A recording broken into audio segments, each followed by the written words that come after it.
Halo teman-teman, kembali lagi bersama saya. Kali ini kita akan membahas konsep yang kedua dari OOP, yaitu inheritance. Inheritance atau pewarisan adalah konsep pemrograman di mana sebuah kelas dapat menurunkan properti dan metode yang dimilikinya kepada kelas lain. Konsep inheritance digunakan untuk memanfaatkan fitur kode reuse untuk menghindari duplikasi kode program. Kelas yang akan diturunkan bisa disebut sebagai kelas induk, superclass, atau base class. Sedangkan kelas yang menerima penurunan biasa disebut sebagai kelas anak, subclass, derived class, atau higher class. Nah, untuk apa sih kita menggunakan inheritance?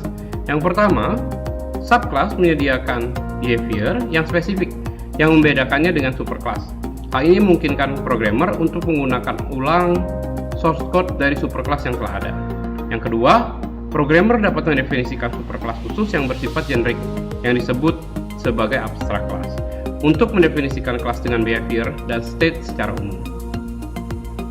Teman-teman, ini adalah istilah yang sering kali digunakan pada waktu kita menggunakan inheritance. Yang pertama, extend. Keyword ini harus kita tambahkan pada definisi kelas yang menjadi subclass, terutama pada pemrograman PHP. Yang kedua adalah superclass. Digunakan untuk menunjukkan hierarki kelas yang berarti kelas dasar dari subclass anak. Yang ketiga, subclass, kelas anak atau turunan secara hierarki dari superclass. Yang keempat adalah super. Keyword ini digunakan untuk memanggil konstruktor dari superclass atau menjadi variabel yang mengacu pada superclass. Yang terakhir adalah metode overriding, pendefinisian ulang metode yang sama pada subclass. Metode overriding ini nanti kita akan lebih lanjut membahasnya pada waktu kita membahas polymorphism. Itu saja mengenai inheritance. Saya akan langsung memberikan contoh bagaimana melakukan coding dengan sifat inheritance pada PHP. Langsung saja. Nah, teman-teman, inilah contoh coding inheritance, di mana coding inheritance itu identik dengan kelas induk dan kelas turunannya. Pada kelas induk, kita menjabarkan 3 buah properti: nama, penulis, dan tahun terbit.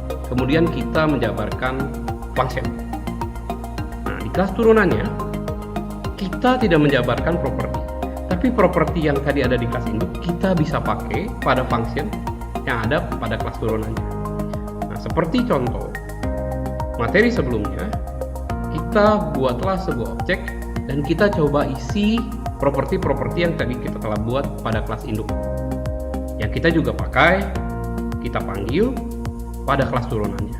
Kemudian setelah isi, teman-teman boleh coba tampilkan. Nah, silakan coba teman-teman.